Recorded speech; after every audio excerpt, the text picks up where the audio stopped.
Hola Flor, bienvenida. Tiene que haber algo más. Gracias hoy por venir a charlar conmigo. Hola Maga, muchas gracias. Un placer, estoy muy contenta, así que adelante. Vamos. ¿Querés? Empecemos la conversación dando un poco más de contexto. Contale a quien nos escucha quién sos y después ya entramos con las preguntas. Bueno, soy muchas cosas. Por empezar, no sé si decir que soy filósofa, sí que estudié filosofía y que me dedico a hacer filosofía, que para mí no es lo mismo que enseñar. Me interesa mucho llevar la filosofía por fuera del ámbito académico a un montón de otros espacios, por eso hago mucho lo que es divulgación de la filosofía y me dedico especialmente a llevar la filosofía a las infancias, a chicos y chicas desde que son muy chiquitos hasta, bueno, hasta cualquier edad también. Durante muchos años me dediqué a la docencia en su sentido como más clásico y estos últimos tiempos me dedico también a llevarla a otros espacios, entre ellos también a pensar, por ejemplo, la maternidad, porque hace 2 años también soy madre de una chica que se llama Sofía, por filosofía, un Ay, horror me como encanta. madre, pero bueno. Así que bueno, hago filosofía, soy madre de Sofi de 2 años y medio y eso es un poco quién soy. Bien. ¿Qué te dijeron las personas cuando vos le dijiste que le quiero poner Sofía por filosofía? Un merecido bullying, por supuesto, ¿no? O sea, ¿qué me van a decir? Yo ya sabía que podía pasar, pero asumí el riesgo porque me encanta y además hace poco leí que es el nombre como más usado en este último tiempo, así que bueno, nada, mi razón por lo menos es un poco más genuina. Bien. Ok. Vamos a tus inicios cuando estabas estudiando. ¿Cómo fue para vos estar estudiando filosofía y no encontrar un referente en la industria que tenga un estilo de vida que a vos te cierre? Porque creo que eso es algo que pasa en muchos lugares. Bien, bueno, al principio yo me metí a estudiar filosofía sin saber de qué trabajaba un filósofo. De hecho, me metí a estudiar filosofía sin conocer a ningún filósofo o filósofa. O sea, uno no ve filósofos en la vida de manera tan habitual como ve un contador o un arquitecto, ¿no? Entonces, bueno, me metí a estudiar eso sin saber mucho qué iba a pasar. Y una vez que estaba en la carrera, veía que la salida profesional tradicional, entre comillas, eran dos, o la docencia universitaria o la investigación en el CONICET y hacer carrera y ni bien estás estudiando, haces un doctorado y seguís estudiando y haces todo el recorrido académico. Y la verdad es que yo no me veía haciendo ninguna de esas dos cosas.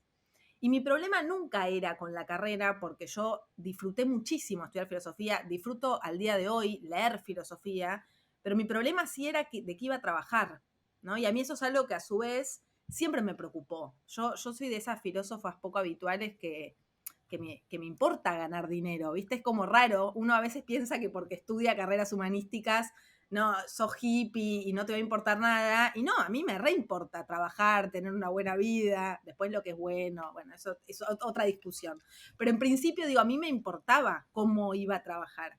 Y veía esto que vos decís, que no sé si no había referentes, pero en principio no encontraba de qué estaban trabajando los filósofos o filósofas por fuera de esas como dos opciones. De hecho, me acuerdo, una vez fui a hablar con un profesor y le dije que no sabía qué iba a hacer, que quizás me interesaba hasta más dar docencia en secundaria. Y me acuerdo que me dijo, va a sonar muy fuerte lo que me dijo, aunque él lo hizo de la mejor manera, que él me dijo, mirá, si vas a hacer la carrera de filosofía en la UBA y te vas a dedicar a la secundaria, es una mediocridad absoluta, como es una pérdida. Y yo me acuerdo que lo miré y dije, claro, ya está, no sé qué voy a hacer, como estoy al horno. Eh, en esa búsqueda por referentes, me acuerdo que en ese momento empezaba a asomarse un poco dentro de la comunidad en la que yo pertenezco, un profesor que se llamaba Darío Stanreisberg, que hoy es el filósofo como más conocido de divulgación en Latinoamérica, y le mandé un mail un poco desesperada diciendo, estoy en tercero de la carrera, no sé qué voy a hacer, y él me dijo, bueno, tomemos un café, y me acuerdo que él me contó algo ahí que para mí fue clave, que fue, vos estás mirando solo a la gente de la facultad, digamos, pero hay gente que se recibe y que está haciendo otra cosa. Mandá a buscar a esas personas que vos no las estás viendo quizás. Y para mí fue muy iluminador saber que había una posibilidad de hacer otra cosa, aunque no supiera bien qué. ¿no? Y de hecho es lo que hice, fue como empezar a poner el foco no tanto en desesperarme porque yo no hacía lo que hacían todos, sino en darme tiempo y relacionarme con otras personas, algunos filósofos o filósofas, pero también otras carreras, ¿no? Yo empecé a meterme mucho en el ámbito de educación, que a mí es un ámbito que me apasiona, o de las infancias, y ver que se podía, digamos, buscar una profesión quizás como, o tareas más creativas por fuera de lo que se nos había como asignado como únicas dos opciones. Mm. ¿Y cómo hiciste para salir de ese círculo? O sea, prácticamente, ¿qué acciones tomaste? Bueno, en primer lugar empecé a trabajar en eso que podía parecer mediocre, que es que me metí en las escuelas, y Qué no terrible solo ese que comentario. un Qué horror, desubicado. pero pasa mucho que si vos decís que te Sí, dedicas a obvio. la filosofía en media, ¿no? Directamente es como, bueno, no enseñas nada porque igual a los adolescentes, o sea, ahí empiezan a aparecer muchos prejuicios de si a los adolescentes no les importa nada, o sea, empezamos a arrastrar ideas acerca de los adolescentes, acerca de la escuela, claro, uno tiene el imaginario de que a ningún adolescente le puede interesar qué dice Platón. Bueno, eso es mentira, ¿no? Primer gran alerta, a los adolescentes sí les interesa. Quizás no que dice Platón de manera específica en el banquete, pero sí les interesa un debate acerca del amor, por ejemplo. De hecho, yo me di cuenta, entrando en educación media, que ahí aprendí filosofía de una manera como nunca antes la había aprendido. Porque de golpe todas esas, a los pies de 15, 16, no le importa el autor, como uno viene con todo el respeto, viste, del autor o del libro bajo el brazo. No, ellos se repelean con las ideas. Entonces yo me encontraba como encontrando millones de argumentos para defender a cada autor. O sea, aprendí más de filosofía en el aula de educación media un lunes a las 7 de la mañana que en toda mi carrera. Entonces me Mm, parece que para mí fue un gesto muy grande de correrme del lugar del saber para decir, bueno, a ver, construyamos con esos que están ahí, que no le tienen ningún respeto a la biblioteca que yo le tengo, pero que sí tienen mucha avidez, entusiasmo, y además, bueno, ¿no? A los 15 uno se quiere pelear mucho con las ideas. Entonces, para mí fue una gran oportunidad. Entonces, como una de las primeras estrategias fue, me voy a meter en eso que parece que no está bueno, a ver qué me pasa a mí. Y ujú, descubrí que me interesaba muchísimo. O sea, descubrí que yo sí sentía que había algo valioso, que yo sí sentía que estaba haciendo filosofía. Y ahí subí la apuesta más, fue, bueno, no me quiero quedar solo con los adolescentes, sino que voy a seguir como bajando y llevando la filosofía a otros planos. Y entré a hacer filosofía para chicos y chicas, que yo no sabía que se podía hacer hasta que descubrí también en esa búsqueda que había todo un movimiento que se llama Filosofía para Niños y Niñas, que surge en Estados Unidos con un referente que se llama Matthew Lipman, que tiene que ver con llevar la filosofía desde que son muy chicos. Y cuando digo llevar la filosofía, no es que yo me pongo en primer grado a hablarles de Aristóteles, porque no tiene ningún sentido, pero sí tiene sentido generar un espacio en la escuela para que los chicos y las chicas puedan pensar, puedan hacerse ujú. preguntas.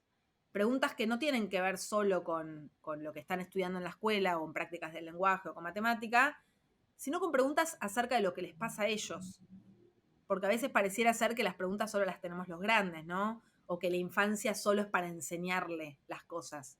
Sin embargo, los chicos y las chicas están llenos de preguntas, de miedos, de curiosidades, de asombro.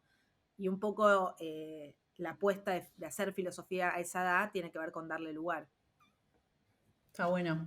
¿Qué otros prejuicios viste estando en la industria de la filosofía? Bueno, otro, no sé si prejuicio, pero algo que termina a veces pasando es que pareciera ser que la filosofía va por fuera de la vida, ¿no? Como que hay una vida cotidiana, una vida práctica, una vida útil, una vida productiva y la filosofía, que está ahí analizando como en un pedestal las cosas. Y yo no quería eso. O sea, yo al revés, como todo el tiempo necesitaba entender que la filosofía me tenía que servir para algo. O sea, yo no quería estar en la biblioteca sola investigando. Y de nuevo, no tengo nada contra quienes hacen eso, pero en mi caso personal, a mí no me cerraba como modo de vida estar investigando el parágrafo 3 de, no sé, un libro de Kant sola o en una comunidad con 3 personas que investigaran lo mismo. Yo al revés, yo quería contarle todo eso que a mí me parecía espectacular a gente que no era de filosofía. Entonces, para mí, cuando Ujú. la filosofía se cierra o se queda como en un lugar media arrinconada por fuera, para mí no está bueno. O sea, a mí me gusta acercar la filosofía y pensarla como algo accesible, que para muchos eso está mal también, no es algo accesible. Pero para mí sí, o sea, Ujú. a mí me gusta pensarla de manera accesible. Ok. Y en esta transición, contame cómo fueron los inicios de Artas. Y Bien, si querés también puedes hacer una breve introducción ok, de qué vamos a hablar. bien. Bueno, yo venía, digamos, toda mi década de los 20 me la pasé trabajando en filosofía, haciendo docencia de filosofía en un montón de lugares, en un montón de niveles. Yo en el medio también fundé una asociación civil que se llamó el Grupo El Pensadero, en el que hacíamos filosofía en un montón de otros lugares que salíamos de la UBA para llevar, o sea, terminé haciendo filosofía en plazas, viajé por un montón de provincias. Para mí ahí estuvo buenísimo porque fue la primera vez que me di cuenta que había otros modos de hacer filosofía. Y toda la década de los 20, digamos, estaba como lidiando con encontrar un modo de hacer filosofía, pero al mismo tiempo, bueno, que eso sea mi trabajo, búsquedas, ¿no?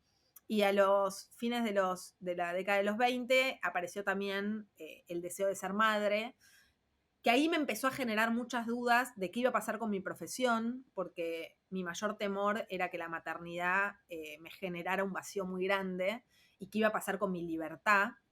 De hecho, lo trabajé mucho en terapia, como qué iba a pasar.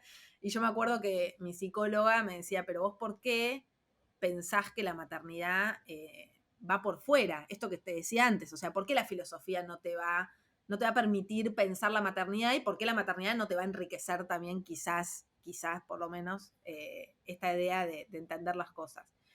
Cuestión es que en el medio, bueno, fui madre y a los 2, 3 meses apareció la pandemia, además. O sea, maternidad, mi hija no es del todo pandemia, pero más o menos, porque tenía 3 meses cuando empezó. Y para mí la maternidad fue una gran ola que me pasó por arriba con todas las certezas que yo tenía o que yo pensaba que tenía.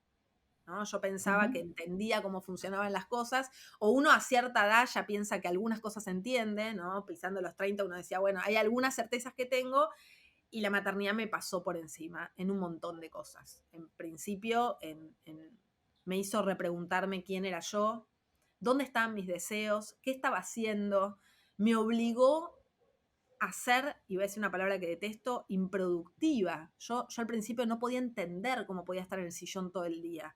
Y para mí eso era hacer nada. Después digo, ¿cómo vas a decir que hacer nada es mantener a un bebé con vida? ¿No? Era como, es un montón. Pero vivimos en una sociedad en donde es muy Sí. fuerte de golpe. Si yo venía laburando, o sea, yo de manera orgullosa no me tomé licencia de maternidad. Ahora lo pienso y es un horror, pero yo de manera orgullosa era trabajo hasta el último día. Y de golpe pasé a estar 3 meses mirando el techo con el puerperio. Para quienes no son padres, les cuento que es un momento en el que una está muy abocada a la crianza de ese bebé y en donde básicamente no hay hasta distinción de día y de noche, porque un bebé recién nacido cada hora y media, 2 necesita tomar teta. Entonces la vida se vuelve muy distinta, es realmente muy distinto. Al principio, bueno, sobreviví, hice lo que pude, pero a los 2, 3 meses, cuando ya más o menos me di cuenta que pensaba encontrar un poco de orden a la cosa, me empecé a hacer muchas preguntas y empecé a tener una necesidad muy fuerte, casi vital, de compartir esas preguntas, de escribir sobre eso. Y así surge el proyecto de Artas, que es un newsletter de filosofía y maternidad que mando hace casi ya 2 años, todos los martes, en donde comparto alguna pregunta en relación a un tema de interés y después también comparto lecturas, materiales afines. Y así surge un poco, por una necesidad personal. Bien. Vamos a frenar acá. Pregunta número uno. ¿Por qué sentías que ibas a perder tu libertad? ¿Y qué crees vos que nos pasa con las decisiones que no son reversibles? Excelente. Bueno, acabas de decir una palabra que es irreversibilidad, y es que la maternidad en filosofía nos gusta hablar de situaciones límite. Una situación límite es cuando hay algo que te atraviesa radicalmente, ¿no? La situación límite por excelencia es la muerte, pero hay otras situaciones límite. Vos, por ejemplo, mudándote a otra parte del mundo, en algún punto es una situación límite, pues es una situación que te trastoca, que te hace ver las cosas de otro modo. Bueno, la maternidad también, ¿no? La maternidad cambia radicalmente tu identidad, porque vos eras una persona y pasás a ser otra, distinta. Entonces, eso para mí fue terrible. Pero cuando yo digo terrible, no estoy diciendo que estaba con depresión, ¿no? Que puede pasar, ese es otro problema. En mi caso fue terrible en el sentido de existencialmente me movilizó. O sea, de golpe yo no entendía qué había pasado con quien yo era. Y acá aparece el tema de la libertad, que para mí es muy interesante, porque uno piensa que la libertad, o por lo menos yo pensaba que la libertad era ver Netflix todo el día, irme de viaje cuando quería, salir con mis amigas todos los días. Claro, frente a esa noción de libertad, tener un hijo te caga todo tipo de libertad, porque de golpe yo no comía con mis amigas cuando quería, no viajaba más, no podía hacer nada de lo que yo hacía antes. La maternidad, pensándolo de esa manera, es una pérdida absoluta de libertad. Ahora, y eso en algún sentido lleva un tiempo acostumbrarse. Ahora, también yo me puse a pensar después, y eso se lo debo a la experiencia de la maternidad, que tenemos una noción de libertad bastante individualista, ¿no? Es una noción de soy libre cuando hago lo que quiero, cuando quiero. Ahora, yo me pregunto si eso también es la única forma de pensar la libertad, o hay también otras formas. Porque, por ejemplo, cuando cuidas a otra persona, yo no había tenido ni mascota antes de ser madre, pero esto se equipara también De a cero a tener una 100. mascota o tener una planta, no sé. Pero digo, cuando vos cuidás a alguien, o la experiencia de cuidar a un familiar, ¿no? Digo, hay algo ahí que también puede pensarse como un acto de libertad o de emancipación personal. Porque en el acto de cuidar a un otro que te necesita y a un otro que no sos vos, hay también un acto de mucho amor y de mucho aprendizaje. Entonces, a mí ahora no me gusta contraponer la maternidad a la libertad, porque me parece que nos estamos quedando con un solo sentido de libertad. A mí me gusta pensar la libertad en un sentido un poco más amplio. Entonces, por supuesto que la maternidad en un montón de aspectos saca libertades, pero en otro montón de aspectos también las magnifica. Porque yo aprendí a cuidar mucho a otras personas, aprendí a ser como más sensible, más empática, y en ese sentido también me siento más libre. Pero bueno, es otra noción de libertad distinta a la que nos enseña el mundo en el que vivimos. Claro. Y me gusta que estemos charlando el otro lado de la maternidad, que no es rosa, ¿no? Esto que nos vendió, no sé quién nos vendió ni por qué nos lo vendieron, pero me llamó la atención por qué no te gusta el concepto de improductividad. ¿Por qué no me gusta? Bueno, para empezar, estudié filosofía, pero soy hija de la sociedad en la que vivimos y todo el tiempo uno le está buscando productividad a lo que hace. Yo soy una workaholic declarada, estoy todo el tiempo pensando en el trabajo. E incluso ahora que hago hartas, es peor todavía, ¿viste? Está el engaño del emprendimiento, esto después lo podemos hablar después, que uno piensa que porque tiene un emprendimiento, no sé, en mi caso ahora me obsesioné el doble, entonces ahora todo lo que leo y veo hasta le encuentro un sentido después para hacerlo productivo. A mí, al revés, yo creo que hay que aprender a defender la improductividad pese a que cuesta mucho. Y hay que repensar qué cosas son improductivas, porque usualmente las tareas, hay como una distinción clásica entre tareas productivas y tareas reproductivas. Las tareas productivas son las que producen un valor, ¿no? El trabajo, por ejemplo. Y las tareas reproductivas, como las tareas de cuidado, pareciera ser que no producen un valor, porque no nos pagan por eso. De hecho, son tareas invisibilizadas. Sin embargo, son muy productivas. Entonces, me parece que el gran desafío también hoy en día es revisar en qué pensamos por productividad y a qué le estamos dando valor y a qué no le estamos dando valor, ¿no? Porque, por ejemplo, las tareas de cuidado pareciera ser que no se miden y, sin embargo, llevan un montón de tiempo y llevan un montón de trabajo. Y además son productivas. Yo además lo puedo justificar, porque estar criando a una persona es muy productivo, ¿no? Pero bueno, vivimos una sociedad en donde los cuidados están muy invisibilizados y no es menor también que sean los peores pagos, ¿no? Porque también hay trabajos como de cuidado, no sé, de servicio, médicos, docentes, no es menor, digamos. Me parece que es una sociedad que se lleva muy mal con las tareas reproductivas, con las tareas de cuidado. Sí, también hace poco leí que ni hasta en los países nórdicos, lo que dirías el primer mundo es igual el tiempo que las mujeres le dedican a los cuidados que a los hombres. Entonces, obviamente situaciones como Latinoamérica está mucho más desbalanceado, pero en ningún lado está resuelto este problema y es Es invisible. tremendo, y eso viene a colación con lo que vos me decías de la maternidad rosa. Hay como ciertas ideas que todavía están muy arraigadas, como que, por ejemplo, las mujeres o quienes tenemos la capacidad de gestar, estamos mejor preparadas naturalmente, ¿no? Entre comillas, esta idea del instinto materno. Y bajo esa idea se justifica entonces que seamos nosotras quienes releguemos las carreras o quienes trabajemos más, porque total está en tu cuerpo, ¿no? Está en tu naturaleza ser madre o ser buena madre, que vos te reís, pero es real, o sea, sucede, ¿no? Sí. Y todavía esas ideas están muy arraigadas. Te das cuenta y cuando sos madre te das cuenta, porque salís a la calle y de golpe todo el mundo está opinando de cómo vos tenés que ser madre. Y de hecho opinan mucho más cuando la llevo yo a mi hija que cuando la lleva el padre. Al revés, por lo general cuando la lleva el padre recibe felicitaciones como, wow, el padre está ejerciendo su paternidad, ¿no? Y a mí nadie me felicita. Entonces, esas cosas son muy fuertes de visibilizar, ¿no? Y la verdad es que no lo ves hasta que no te está pasando, por lo general. Sí, no, es un... O sea, me río Sí, de de lo que estamos ridículo que en el 2022 y sigue pasando. es. Sí, sí, sigue pasando y va a seguir pasando, porque hasta que esto se desarme falta un montón.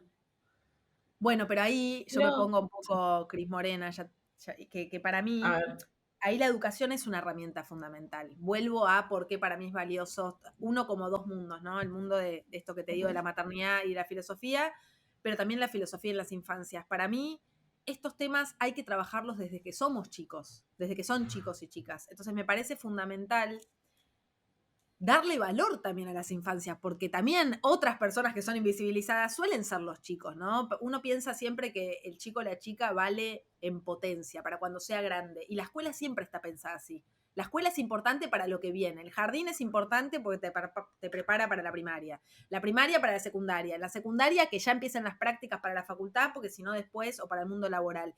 Entonces estamos siempre pensando en potencia. Yo al revés propongo qué pasa con el presente, qué nos está pasando ahora. Y para mí es valioso que los chicos y las chicas se pregunten cosas, no para que el día de mañana sean más piolas, sino para que tengan una mejor experiencia y más empática en su actualidad, ¿no? Y eso yo creo que es una forma también, y al mismo tiempo, de construir una mejor sociedad, si se quiere. ok. Ahora, volvamos al momento del newsletter. ¿Qué fue lo que vos sentiste que te hizo querer compartir lo que te pasaba con otros? ¿Cómo fue ese paso? Yo sentía que si no compartía las preguntas que me estaba haciendo, de alguna manera iba a enloquecer, para decirlo. O sea, yo sentía que estaba muy sola. Quería saber si había alguien más que le estuviera Mm, pasando lo mismo. Y no me alcanzaba con las cuentas que había en Instagram, porque yo sentía que o eran muy, como vos decís, o muy de maternidad rosa, ¿no? La influencer que estaba todo el día contando los productos que tenía, o había, si no, relatos quizás demasiado crueles como muy aislados. Y yo necesitaba como de alguna manera encontrar un punto medio, ¿no? O sea, ¿qué pasa con las que nos estamos haciendo preguntas, las que elegimos una maternidad de alguna manera, porque mi maternidad fue deseada, pero que necesitamos charlar un poco al respecto?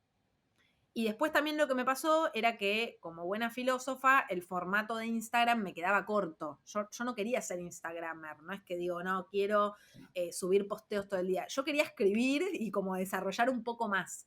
Y ahí fue que me pareció que el newsletter era la mejor plataforma porque es algo que uno le manda a otra persona, es un uno a uno de alguna manera, es una carta que yo escribía, yo lo sentía como un regalo que yo quería compartirle a otra persona y que después, bueno, eso se replica, se comparte en otras redes sociales, pero sale de otro lado, ¿no? De un lado que necesita mayor intimidad. mm. ¿Cómo fue para vos ese clic de decir, uno en este momento? lo que me está pasando, la maternidad y tener un bebé, con tu carrera, con todo lo que venías haciendo durante los últimos años. Bueno, para mí fue increíble cuando me di cuenta que podía hacer filosofía con lo que me estaba pasando. Eh, y digo hacer filosofía porque yo no quería tampoco hacer autoayuda. Yo quería de verdad sentir que necesitaba pensar en lo que... bueno, en la autoayuda hay también una parte que tiene mala prensa. Podría ser una buena autoayuda. Pero digamos, yo estaba harta de los tips a las madres. Es como que yo abría las redes sociales y lo único que había eran reels con bailecitos, con 80 tips sobre lo que teníamos que hacer. Y yo en algún modo me sentía como hasta infantilizada, como que todo el tiempo me tenían que explicar cómo tenía que ser buena madre. Y para mí hasta era como, salíamos de la caverna de criticar un modo en el que fuimos criados, pero entrábamos en otra, en donde había millones de mandatos de cómo hoy hay que ser buena madre, de todo bien con la creencia respetuosa porque me encanta, pero también por momentos se vuelve muy asfixiante, ¿no? Todo lo que hay que hacer, que por momentos es como, si tengo que hacer todo esto, ya otra vez me perdí la identidad, porque no sé quién soy. Entonces yo necesitaba un paréntesis, como un paréntesis en el que pueda pensar un poco sin sentirme tan abrumada con el exceso de información de estos días. Entonces, para mí fue como, y ahí tomé lo que para mí mejor tiene la filosofía, que son las preguntas. O sea, para mí hacer filosofía es hacerse preguntas. Y yo empecé a hacerme preguntas sobre esto mismo que te digo, sobre esto que me pasaba. Ujú. Ok. Y tomaste una decisión que fue comprometerte a mandar el newsletter durante un año entero. Sí, ¿Qué como buena... aprendiste? ¿Qué aprendiste de hacerlo durante un año sin cambiar de objetivo? Sí, yo soy muy estoica en ese sentido y cuando me propongo algo trato de hacerlo. Y dije, bueno, voy a asumir el desafío de mandar durante un año, todos los martes, entre las 9 y 10 y media de la mañana, un correo a quienes estén suscriptos y no me voy a preocupar por saber quiénes son y no me voy a preocupar siquiera por saber si hay alguien del otro lado, ¿no? Por supuesto, esto lo dije en el día 1.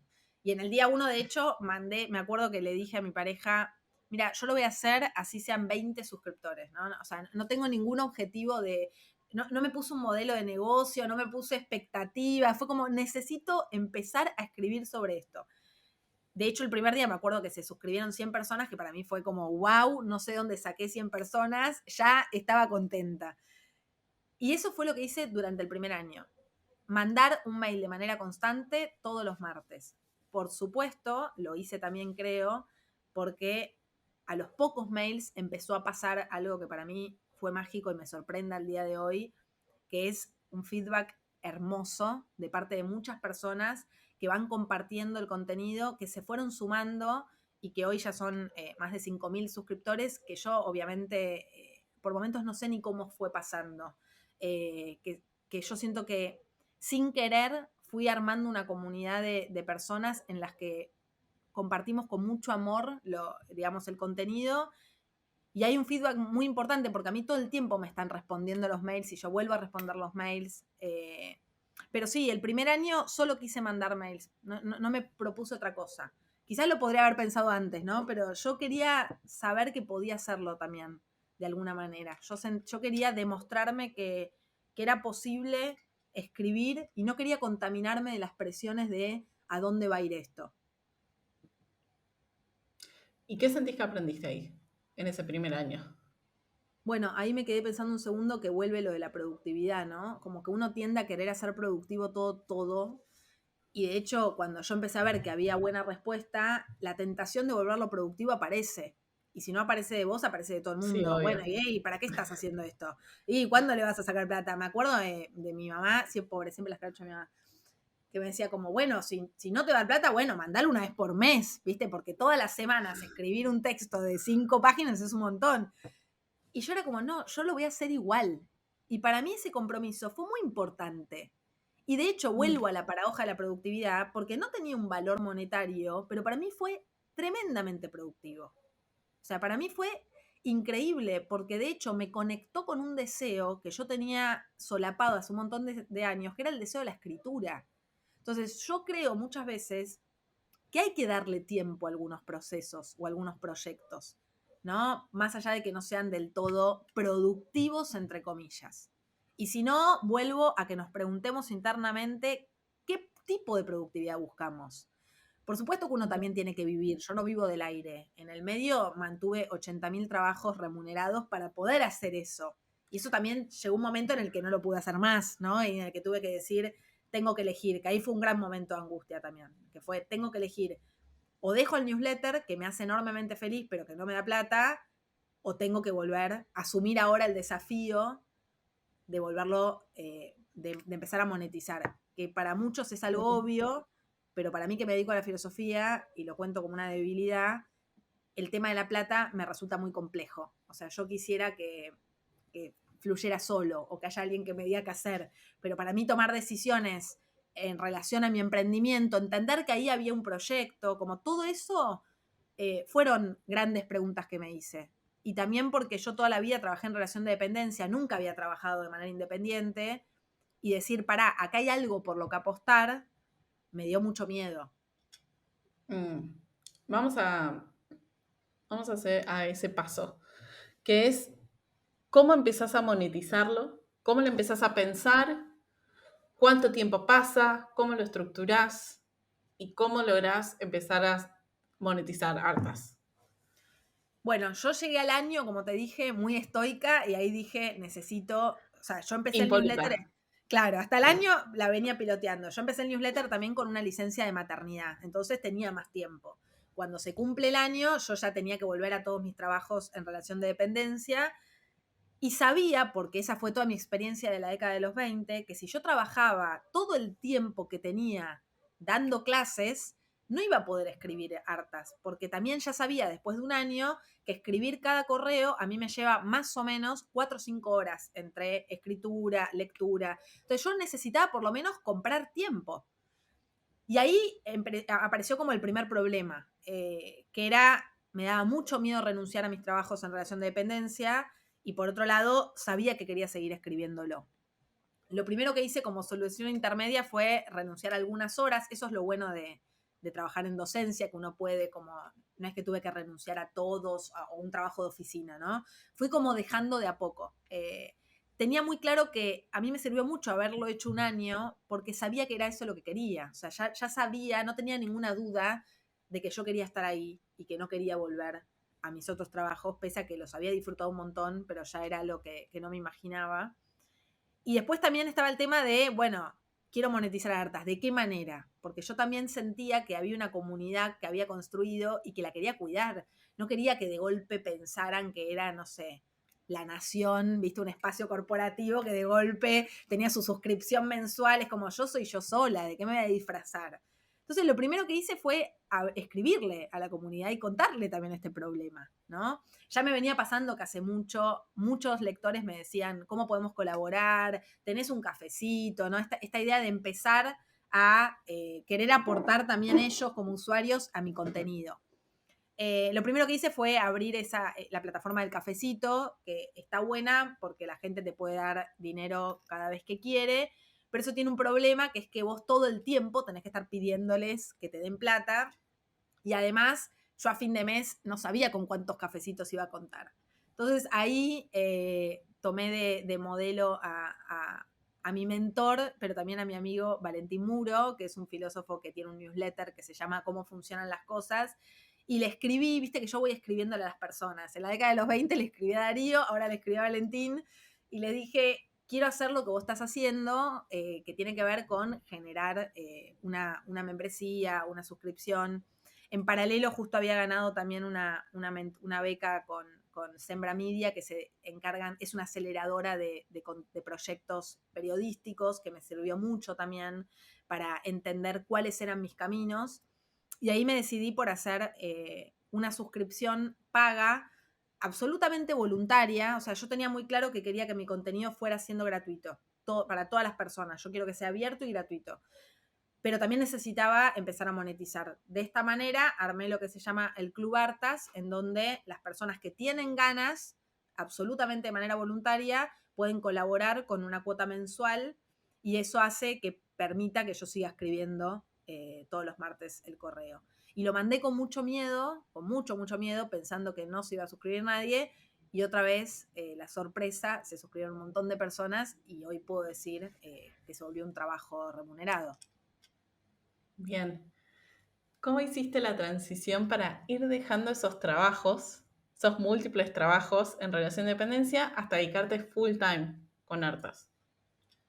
Bien, no renuncié a todos los trabajos en relación de dependencia porque hay algunos que me gustan. Yo trabajo en el Ministerio de Educación asesorando, me quedé sí con unas pocas horas en secundaria por esto que te digo, que para mí la secundaria tiene ahí una posibilidad creativa muy grande. O sea, a mí me fascina darle clases a los adolescentes, pero el resto del tiempo me dediqué sí a poder hacer, o sea, algo que me tomó por sorpresa fue que es espectacular tener tiempo. Yo no, hasta el momento no tenía tiempo y de golpe empecé a tener tiempo.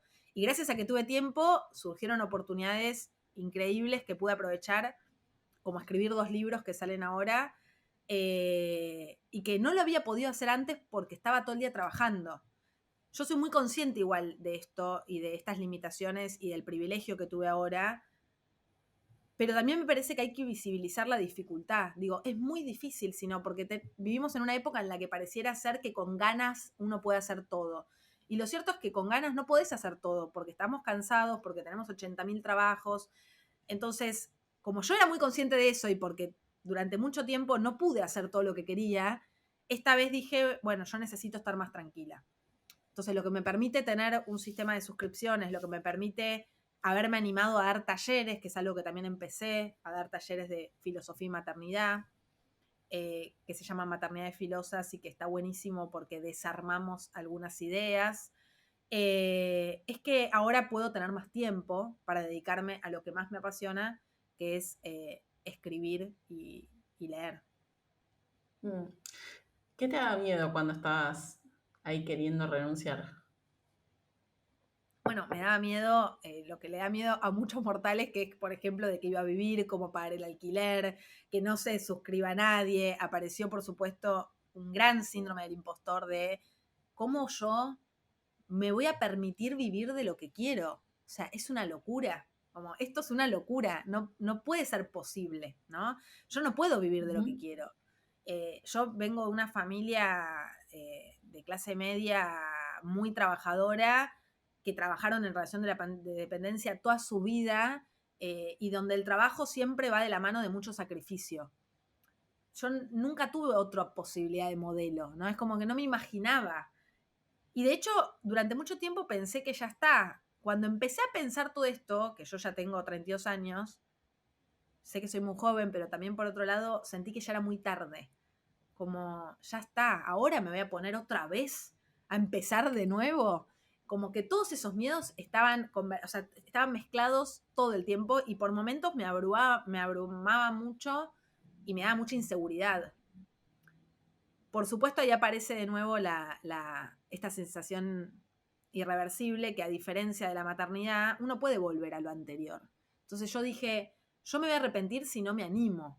Ahora, si me animo y después no es lo mío, voy a volver, porque yo amo mi trabajo también de antes, yo amo la docencia. O sea, a mí no me da vergüenza decir, probé 5 años esto y si no funciona, vuelvo. El ejercicio que yo hice fue a futuro. ¿Cómo quiero estar a los 40 o a los 45? ¿Quiero seguir en los trabajos en los que estoy o me imagino puntos suspensivos? Y yo me quise imaginar los puntos suspensivos como escribiendo libros, haciendo lo que hago. Y bueno, es hacia eso a lo que estoy apostando, ¿no? Y hacia lo que decidí animarme. Mm, bien. ¿Te diste un tiempo para probar o planificaste de alguna forma como tu economía antes de tomar este paso?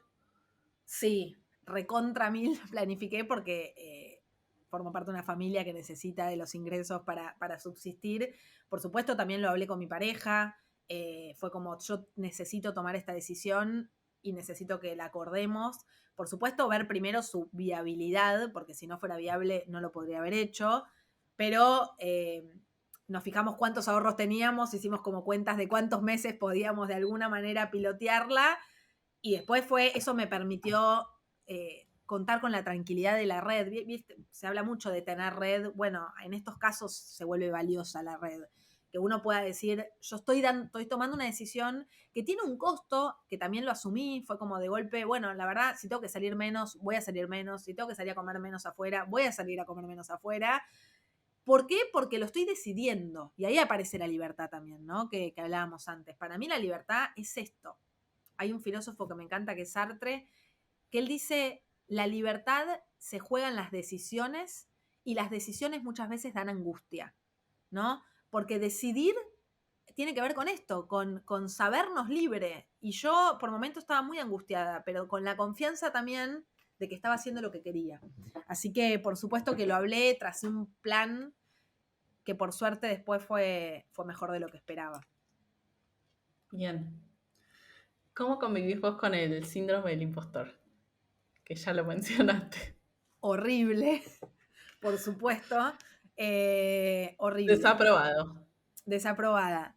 Pero, te voy a poner un pero en mayúscula, de a poco estoy aprendiendo a hacer las cosas a pesar del síndrome del impostor. O sea, por un lado toda la parte racional que me dice que tiene que ver con un montón de sesgos que uno tiene, que tiene que ver con las expectativas, pero después está la parte emocional, que es que me lo llevo puesto todo el tiempo, que siento que nunca es lo suficiente, que siempre podría ser más.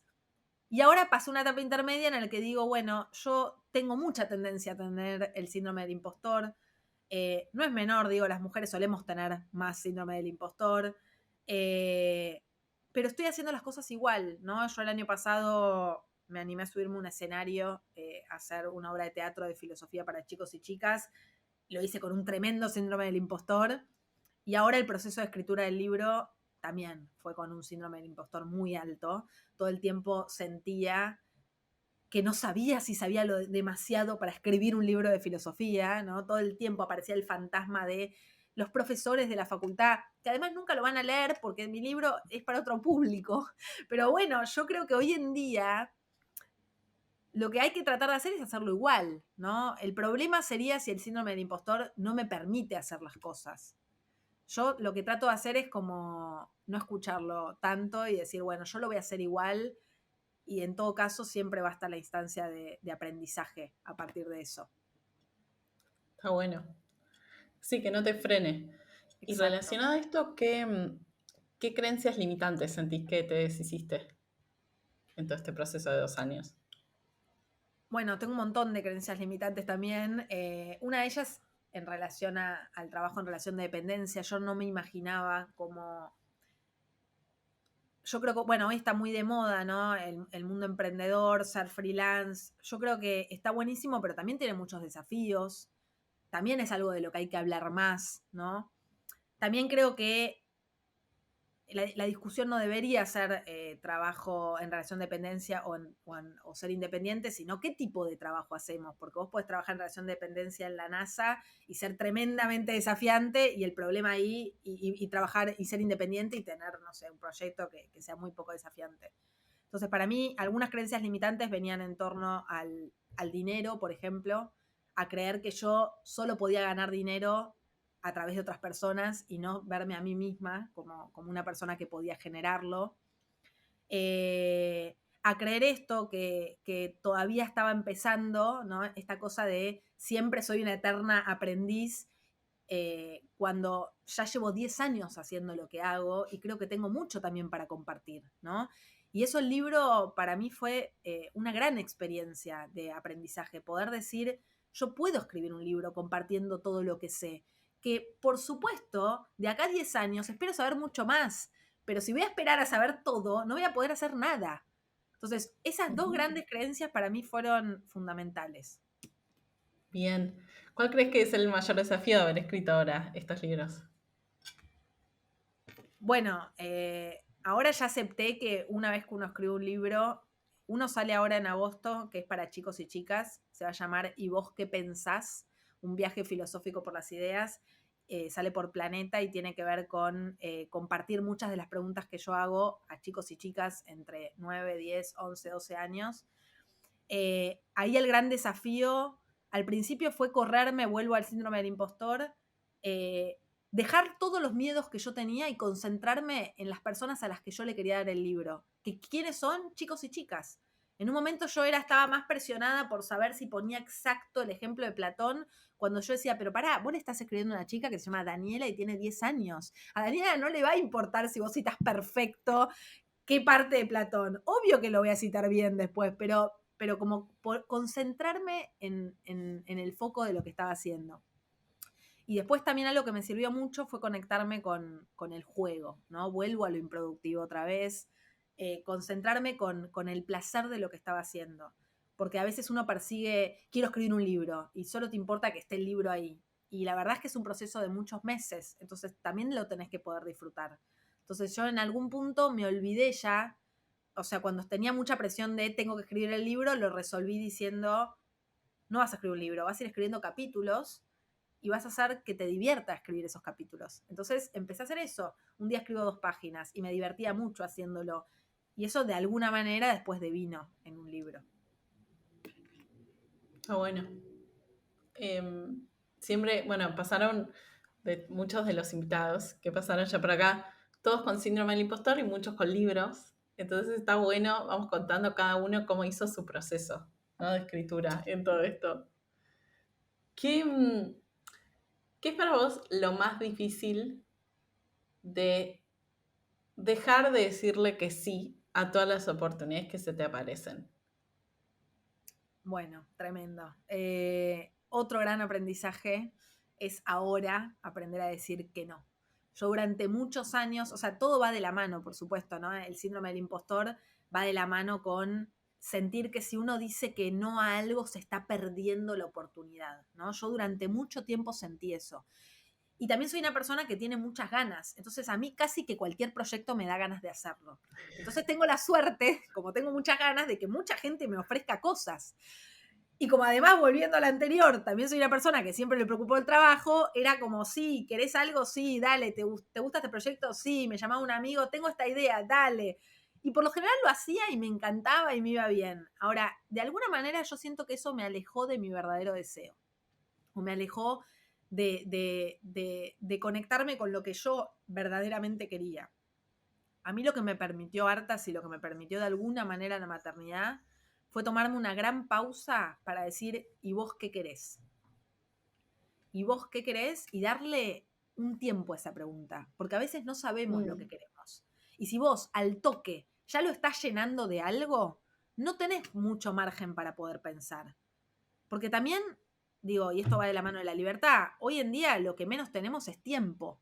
Entonces, si vos el poco tiempo que tenés lo vas a llenar, ya sabemos que lo llenamos trabajando, ya sabemos que lo llenamos con algún hobby, y bueno, después dormimos y chau. Entonces, de alguna manera, para mí conectarme con lo que yo quería fue fundamental. Y una vez que encontré lo que yo quería, que era, bueno, yo quiero escribir, quiero leer, me quiero dedicar a la divulgación de la filosofía. Listo, fue mucho más fácil, porque ahora hay un montón de proyectos que vienen y yo tengo un recordatorio en la pared, que no te lo puedo mostrar porque daría vuelta a la computadora, pero que dice esto, como vos querés esto y me lo tengo que recordar, o sea, me lo tengo que recordar todo el tiempo y podés decir que no.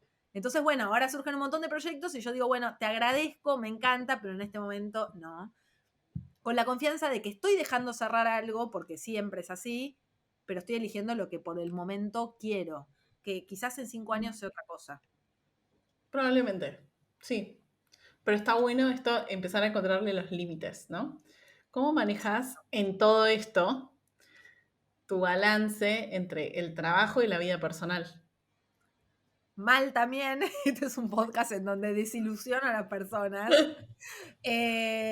Estoy aprendiendo lo mejor. Yo dije al principio que era workaholic, ahora creo que soy una workaholic un poco más recuperada. A mí me cuesta encontrar un equilibrio porque yo de verdad disfruto mucho lo que hago y porque además, como hoy en día cada vez más trabajo pensando mi vida cotidiana, es medio que los límites se me cruzan todo el tiempo, porque estoy en la plaza con Sofi y yo estoy, sin querer, se me viene un newsletter a la cabeza, o estoy viendo una película y sin querer, ¿no? Entonces es todo un desafío poder decir, bueno, ahora no. Mm. Lo llevo como puedo, como cualquier persona, a veces mejor, a veces peor. Por suerte también tengo una familia que cada tanto me recuerda, una familia y una hija. El otro día yo estaba con la computadora a las 8 de la noche mientras le ponía el agua para bañar y subí las escaleras y me dijo, mamá, ya no es hora de trabajar, tiene 2 años y medio. Y yo le dije, tenés razón. Entonces el límite es también el otro y es también, y ahí no queda otra que apagar la computadora y ponerme a criar. Entonces, bueno, eso, lo llevo como un aprendizaje también.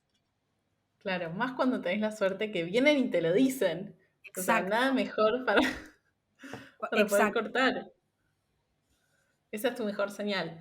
Explícame ahora, Flor, cómo es que llegamos a vos subida arriba de un escenario explicando filosofía para chicos y mezclado con María Elena Walsh. ¿Cómo pasó todo Y esto? con gente vestida de payaso, escúchame, ahí llevé el síndrome del impostor a un extremo que yo ya no sabía. Eso pasó el año pasado con los Rockan, que es una banda de tributo a María Elena Walsh, que me escribieron para ver si yo me animaba a hacer algunos contenidos de filosofía, o sea, ayudarlos a ellos a bajar algunos contenidos de filosofía con las canciones de María Elena Walsh. Y yo te dije hace unos minutos que soy una persona que tiene muchas ganas, entonces eso me entusiasmó, por supuesto. Y al principio nada, nos juntamos un par de veces, yo les buscaba como la vuelta filosófica a las canciones de María Elena, que las tienen un montón, y hay un montón de preguntas que aparecen. Y ellos me dicen, ¿y te animás a hacer una obra de teatro? ¿Te animás a subir al escenario? Obviamente yo dije, pero yo soy filósofa, yo no soy, o sea, no soy actriz, como esto es un papelón. Pero también soy contrafóbica, esto que te decía antes. O sea, yo hago las cosas igual. Entonces fue como, sí, me animo, Ujú. tengo ganas. Por supuesto que cuando salió el flyer del Conex en todos lados, yo ahí me agarré la cabeza y me acuerdo que también lo llamé a Darío y le dije, yo estoy con 2 payasos, soy filósofa, como de esto no hay retorno. Y él me dijo, no pasa nada, como a nadie le importa, en el buen sentido también. Y esto lo voy a decir, porque uno se olvida, uno a veces tiene esta cosa muy narcisista de qué va a decir la gente si yo me expongo. Y a nadie le importa tanto lo que uno hace. Por suerte a nadie le importa. Es como, me da vergüenza, a mí me pasa mucho que ahora me escriben, me da vergüenza hacer una historia en Instagram. A nadie le importa. Y si le importa, no te vas a enterar. Lo peor que puede pasar es que diga, ay, mirá esta flor, qué papelón lo que hace. No me voy a enterar. O sea, me parece que uno tiene que hacer lo que quiere porque nada, no es tan importante. Entonces, Mm. sacarle también un poco, ¿no? De respeto a lo que hacemos, de solemnidad, es muy liberador. Y de eso ahora yo ya me animo a hacer cualquier cosa aparte. Así que feliz. ¿Cómo se nota eso, filósofa? ¿No? Esto de tomarse las cosas menos en serio, que no entiendo por qué por qué vivimos como con esta pesadez. No Total. sé qué nos pasa. Y nos olvidamos como de lo efímero que es todo. Como yo creo Sí, que, no voy a volverme ahora a hablar de la muerte y del límite, pero realmente nos olvidamos que es muy efímero todo. Y que sí. además vivimos, en definitiva, vamos y volvemos solos. Entonces, me parece que eso nos quita mucha libertad, volviendo también al principio. En definitiva, de lo que se trata es de conectar con lo que uno quiere y hacerlo, ¿no? Porque nada tiene tanto peso, nada es tan importante, nada es para siempre. Mm. Mira, le hice esta misma pregunta a un médico de terapia intensiva. Ese es otro capítulo. Te voy a hacer la misma pregunta a vos. ¿Por qué crees que nos olvidamos de que nos vamos a morir? Dale, después me contás que te contestó el médico. Yo creo que volviendo a lo que te decía al principio, esto lo dice Jasper, que es un filósofo que habla de las situaciones límite, y él dice, olvidamos, exactamente eso, él dice, olvidamos que nos vamos a morir, olvidamos que le tememos al mundo, y eso tiene que ver porque nos da angustia.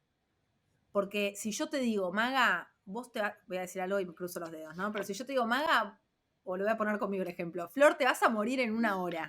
Yo probablemente apague la computadora y vaya a hacer algo. Algo que Ujú. probablemente tenga que ver con lo que yo considere lo más importante de mi vida. Ahora, justamente eso es lo que no hacemos. Cuando nos olvidamos que nos vamos a morir, nos suponemos inmortales, suponemos que tenemos todo el tiempo del mundo. Entonces, no, lo que no hago ahora, y bueno, lo voy a hacer en 10 años. Ahora, lo cierto, y la pandemia nos tiene que haber servido de algo, yo creo que por momentos pareciera que no, pero tiene que ver con, pero pará, esto puede cambiar todo el tiempo. Entonces, hacé lo que tengas ganas de hacer. Y yo creo que ese es un ejercicio que hay que hacer. Eso no quiere decir, porque esto también lo digo, que si vos haces ese ejercicio y vos decís, yo quisiera renunciar a mi trabajo, quizás no lo puedas hacer hoy, la verdad, porque también vivimos en un mundo con millones de limitaciones. Pero hacer ese ejercicio te tiene que servir, en principio, para darte cuenta. Porque si vos te das cuenta que efectivamente no querés estar donde querés estar, bueno, trabajá en trazar un plan para de acá en algún momento poder hacerlo. O para hacer algo que te acerque un poco, ¿no? Porque, aunque eso lleve tiempo, pero para mí la mayoría de las personas no se hace ese tipo de preguntas. Ni Mm, siquiera. ¿Por qué? Porque da angustia. Porque tiene que ver con claro. pensar qué estamos haciendo, por el sentido de la vida. Sí, y por lo desagradable que puede ser la respuesta, ¿no? Y también como humanos somos muy efectistas. Esto lo dice mucho James Clear, que es como, no nos gusta ver el proceso, nos gusta la foto del final. Y que me digas que lo voy a conseguir rápido, porque si no, ya me angustia de nuevo. Totalmente. A mí me pasa que hoy en día me escriben mucho por Instagram diciendo, quiero escribir un newsletter, cómo lo puedo empezar a monetizar? Y yo digo, no es por ahí. Para mí la pregunta no es cómo voy a empezar a monetizar algo que todavía ni siquiera está hecho. O sea, me parece que en línea con lo que vos decís, a menos que vos digas, bueno, quiero hacer un negocio y tener mucha plata, está bien, ese es el objetivo, es otra cosa. Ahora, pero si vos querés generar una comunidad, quizás tenés que empezar primero por ver qué estás ofreciendo, qué contenido podés hacer. Y eso es algo que a mí me había dicho mucho también Valentín Muro, y acuerdo, que es preocupate por generar un contenido. O sea, ¿qué puedes hacer vos? ¿Qué puedo hacer yo como filósofa? Bueno, generar un contenido. Después todo lo otro, obvio que es importante y probablemente si vos haces las cosas bien, va a llegar. Pero para mí no puede ser el norte lo otro. Mm, bien. Ahora, después de que hiciste una hora, escribiste libros, salió el newsletter, vas 2 años, full time de esto, todos check, check, check. ¿Qué sueños te quedan por cumplir? Estoy en un momento en el que, más que sueños por cumplir, quiero empezar a disfrutar mucho de lo que estoy haciendo. Yo soy una persona muy acelerada, muy hiperexigente. Entonces lo que quiero ahora es no volverme a subir al tren de la hipervelocidad, sino sacarle jugo a todo eso que estoy haciendo, ¿no? Ujú. Como también a retrospectiva, valorar lo que fui haciendo y poder detenerme de nuevo y decir, a ver, ¿dónde estoy? ¿Qué puedo hacer? Todo el tiempo lucho en relación a eso. Si me preguntás qué me gustaría seguir haciendo, bueno, lo mismo que estoy haciendo ahora, seguir escribiendo más libros, seguir escribiéndole, seguir alimentando la comunidad, que no necesariamente es, no quiero llegar a 1 millón, ¿no? Bueno, quizás si viene 1 millón, buenísimo, pero en principio no es que me preocupo tanto por la cantidad, sino por la calidad también.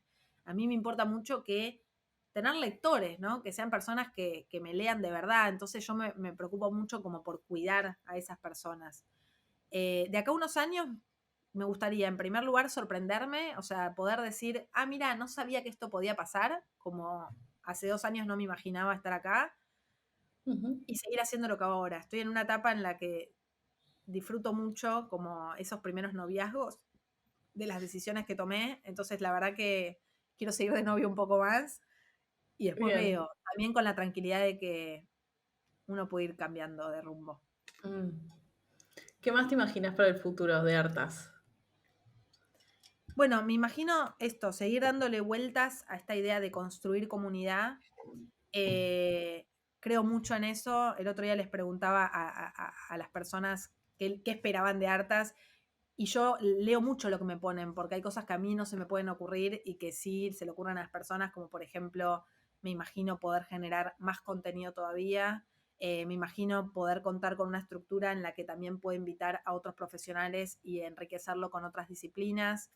Me imagino poder seguir creciendo en lo que respecta a los talleres, ¿no? Y de alguna manera también unir mis dos mundos, que tiene que ver con la educación y la filosofía con niños y niñas, y esta pata más de filosofía y maternidad y crianza. Pero estoy en una búsqueda que en principio no quiero resolver a Ok, conciencia. Así que más que eso no te puedo decir. bien. Tengo, para esta parte, te tengo fe porque siento que tenés cara de que también escuchas podcast. Obvio. Entonces te quiero pedir ¿qué nos recomendarías un podcast que te haya gustado? Bueno, voy a recomendar dos en la línea de las dos temas que me convocan.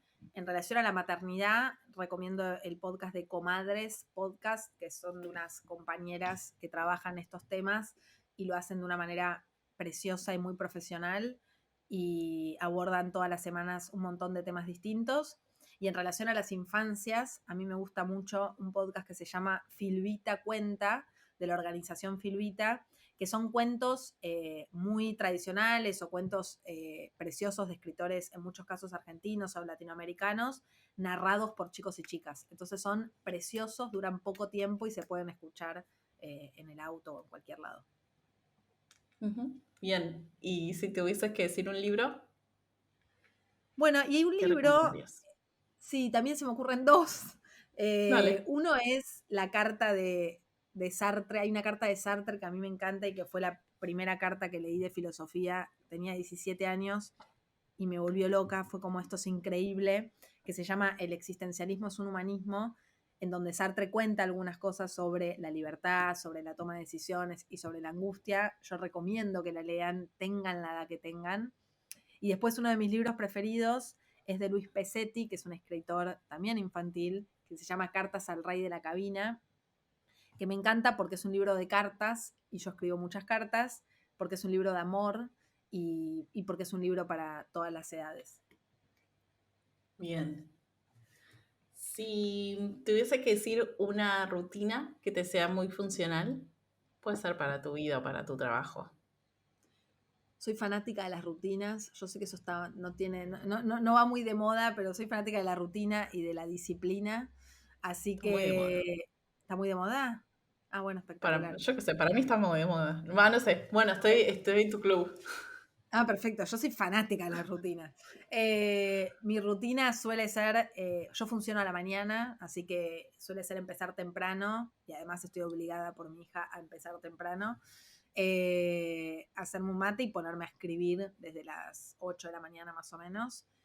Toda la tarea creativa la suelo hacer a la mañana porque es donde me siento más inteligente y tengo menos síndromes del impostor. Todos mis temores aparecen a las 6 de la tarde, 5, 4. Así que por lo general en esos horarios suelo o agendar reuniones o hacer cosas más burocráticas o que me pesen menos, ¿no? Como toda la parte Ujú. más de creación la suelo hacer a la mañana. Así que mi rutina suele ser esa, termino de trabajar tipo 6, ingreso al trabajo de la maternidad y después si me queda alguna cosa puedo retomar a la noche, pero en principio me obligué a no trabajar más a las noches tampoco. Bien, me gusta. Flor, si tuvieses que, con todo lo que pasó hasta ahora, ¿qué le dirías a tu versión de hace 5 años atrás? Me encanta. Algo que le diría es que el futuro puede traer cosas buenas, que yo siempre pienso, tengo un costado un poco pesimista de pensar que las cosas pueden salir mal, y algo que trabajo mucho hoy en día y que le diría a la Flor de hace 5 años es que también pueden salir bien, ¿no? En términos probabilísticos casi que están las mismas chances, y que si van a salir mal ya me enteraré, pero que quizás probablemente salgan bien, sobre todo en lo que depende de uno, y que eso está buenísimo. Y también le diría que valore todo lo que va haciendo y que tenga confianza en que las cosas llevan tiempo volviendo a ese éxito tan volátil y efímero. Eh, También le diría que se plantee un poco qué es el éxito, ¿no? Que probablemente la versión que ella quiere de éxito lleva un poco más de tiempo. Mm. ¿Cuál dirías ahora que es tu definición de éxito? O algo que se aproxime, ¿no?